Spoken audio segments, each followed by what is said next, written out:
خدا کے زندہ اور پاک کلام میں سے متی کی انجیل 21 باب۔ یروشلم میں شاہانہ داخلہ۔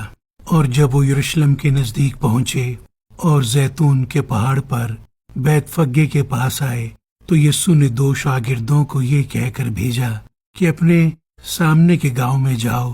وہاں پہنچتے ہی ایک گدھی بندھی ہوئی اور اس کے ساتھ بچہ پاؤ گے، انہیں کھول کر میرے پاس لے آؤ، اور اگر کوئی تم سے کچھ کہے تو کہنا کہ خداوند کو ان کی ضرورت ہے، وہ فی الفور انہیں بھیج دے گا۔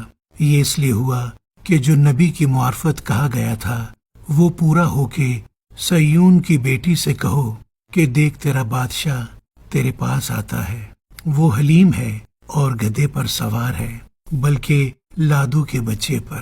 پس شاگردوں نے جا کر جیسا یسوع نے ان کو حکم دیا تھا ویسا ہی کیا، اور گدھی اور بچے کو لا کر اپنے کپڑے ان پر ڈالے اور وہ ان پر بیٹھ گیا۔ اور بھیڑ میں کہ اکثر لوگوں نے اپنے کپڑے راستہ میں بچھائے اور انہیں درختوں سے ڈالیاں کاٹ کر راہ میں پھیلائیں، اور بھیڑ جو اس کے آگے آگے جاتی اور پیچھے پیچھے چلی آتی تھی پکار پکار کر کہتی تھی، ابن داؤد کو ہوش آنا، مبارک ہے وہ جو خداوند کے نام پر آتا ہے، عالم بالا پر ہوش آنا۔ اور جب وہ یروشلم میں داخل ہوا تو سارے شہر میں ہلچل پڑ گئی، اور لوگ کہنے لگے یہ کون ہے؟ بھیڑ کے لوگوں نے کہا یہ گلیل کے ناصرت کا نبی یسوع ہے۔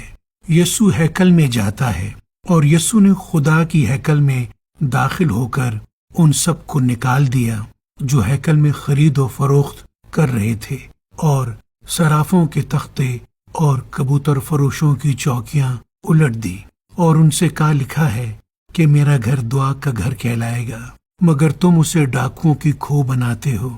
اور اندھے اور لنگڑے ہیکل میں اس کے پاس آئے، اور اس نے انہیں اچھا کیا۔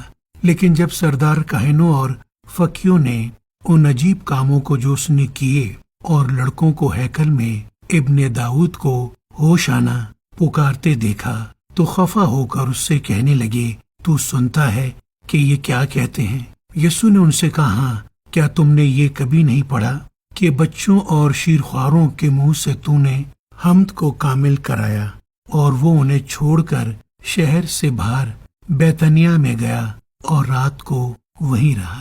یسوع انجیر کے درخت پر لعنت کرتا ہے۔ اور جب صبح کو پھر شہر کو جا رہا تھا، اسے بھوک لگی، اور راہ کے کنارے انجیر کا ایک درخت دیکھ کر اس کے